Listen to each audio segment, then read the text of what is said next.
Concern in New Jersey is the impact more rain is going to have on the melting snow. Governor Murphy has already declared a state of emergency starting tomorrow afternoon. And people who live along the Passaic River are in full flood prep mode. That's where Teresa Priolo is live in Little Falls. Teresa?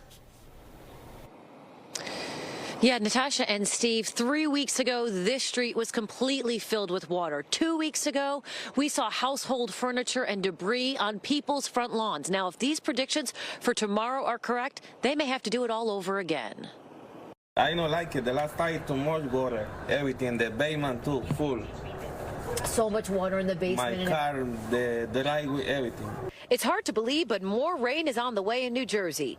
Folks along the Passaic River know all too well the damage water can do. Rain with the ice, I mean, who knows? Who knows if it's going to flood or not with the ice down the rivers. But other than that, who knows what's going to happen?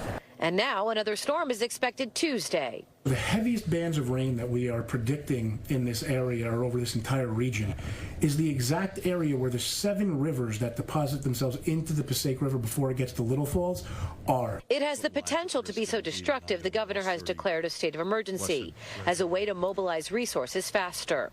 My heart breaks for everybody that is in this area that was especially just impacted.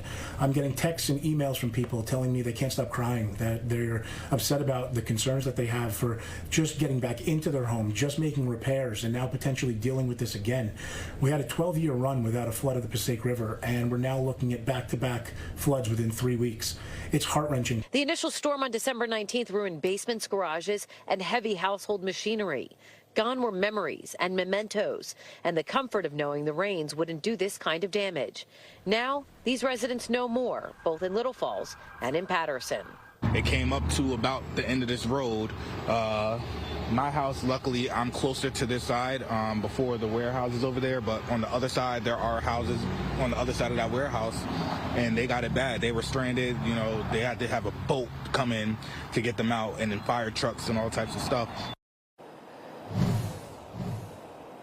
Now, on the issue of the state of emergency in terms of getting money back from the federal government, people need to be able to report their losses to their local municipality, Steve, so that then that can be reported to the governor and we can get that federal funding. So after tomorrow's storm, if you are a resident in one of these affected counties, please take note of what is considered an uninsured loss and send that to your mayor or your town council people so we can then report it to the governor. That's the latest from Little Falls tonight. Back to you in the studio. Very well. All right. Thanks, Teresa.